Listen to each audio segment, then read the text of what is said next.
Welcome to பர்தீஸ் kitchen. இன்னைக்கு நம்ம என்ன பார்க்க போறோம்னா பால் பாயாசம் எப்படி செய்யலாம்னு பார்க்க போறோம். பால் பாயசமா? ஆமாண்ணே. வரேன் வாங்க. வந்துட்டேன். முந்திரி போட்டுருக்கண்ணே. போட்டுருக்கா? நெய் ஊத்திருக்கா? ஊத்திருக்கண்ணே. பாயாசம் யார் தர்றா? பாஸ் கொடுப்பாருண்ணே. இவனா தர்றேன்? ஆமாண்ணே. பாயாசங்க வேணுமா? இப்பதான் நம்ம சேனலுக்கு ஃபர்ஸ்ட் டைம் வர்றீங்க, பர்தீஸ் கிச்சன் சேனலை சப்ஸ்கிரைப் பண்ணுங்க. வாங்க வீடியோக்குள்ள போலாம். 100 கிராம் அளவுக்கு நான் ஜவ்வரிசி கழுவி வச்சிருக்கேன். ஒரு அலசு அலசி வச்சுக்கோங்க. இப்போ அந்த பாத்திரம் சேர்த்துக்கலாம்.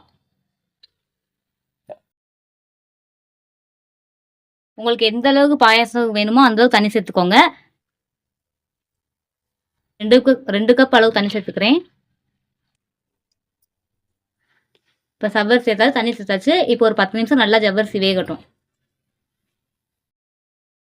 இப்போ பாருங்க, நல்லா இந்த அளவுக்கு நல்லா ஜவ்வரிசி வெந்து வந்திருக்கும்.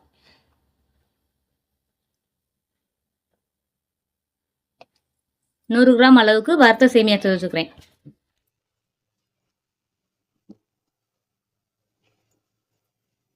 சேமியா சேர்த்து நல்லா கீழே அடி எதுவும் பிடிச்சாலும் நல்லா கலந்து விட்டுக்கலாம்.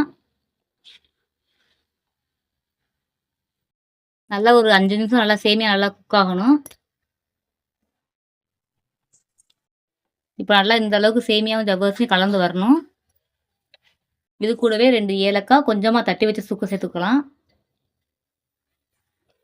இப்போ சுகர் சேர்த்துக்கலாம். ஒரு 250 கிராம் ஒயிட் சுகர் சேர்த்துக்கிறேன் நான்.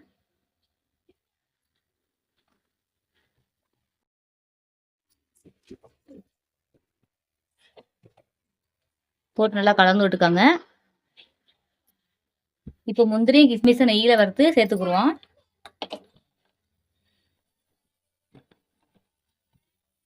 ஒரு டேபிள் ஸ்பூன் நெய் ஊற்றிக்கோங்க.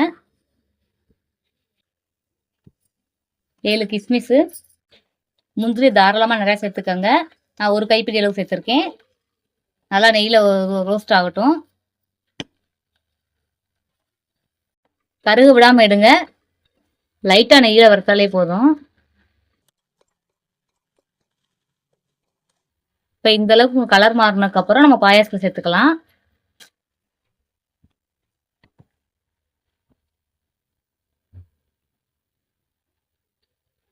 நல்லா கலந்து விட்டுக்கோங்க. நம்ம பால் பாயாசத்துக்குமே லாஸ்ட்டாக தான் பால் சேர்க்கணும். இந்த இதில் லைட்டாக ஒரு பிஞ்ச் அளவுக்கு உப்பு சேர்க்கணும். நம்ம எதுக்காக உப்பு சேர்க்குறோன்னா அப்போ தான் சுவை வந்து கூடுதலாக தெரியும். இந்த அளவுக்கு உப்பு சேர்த்துருக்கேன். உப்பு சேர்த்து நல்லா கலந்து விட்டுக்கோங்க. இப்போ உங்களுக்கு இனிப்பு கரெக்டாக இருக்கான்னு பார்த்துக்கோங்க. இப்போ இந்த அளவுக்கு நல்லா திக்காக வந்துடும். திக்காக வந்ததுக்கப்புறம் பால் சேர்த்துக்கலாம். பாலை வந்து காய வச்சு தான் சேர்த்துக்கிறணும். நான் 250 பால் சேர்த்துக்கிறேன். 250 மில்லி பால் சேர்த்துக்கிறேன். பால் சேர்த்துட்டு ரொம்ப நேரம் கொதிக்க விடக்கூடாது. ஒரு 2 நிமிஷம் மட்டும்தான் கொதிக்க விடணும். இல்லைன்னா ஒரு மாதிரி திரண்ட மாதிரி தெரியும். சில 2 நிமிஷம் கொதிக்க விடுங்க நல்லா. இந்த அளவுக்கு நல்லா வந்ததுக்கப்புறம் அடுப்பு அமர்த்திக்கலாம். சூப்பரான சுவையான பால் பாயாசம் ரெடி. நீங்களும் இதே மாதிரி செஞ்சு பாருங்கள். செஞ்சு பார்த்துட்டு கமெண்ட் பண்ணுங்கள். உங்கள் ஃப்ரெண்ட்ஸுக்கும் ஷேர் பண்ணுங்கள். மறக்காமல் பர்தீஸ் கிச்சன் சேனலை சப்ஸ்கிரைப் பண்ணுங்கள். தேங்க்யூ ஃபார் வாட்சிங்.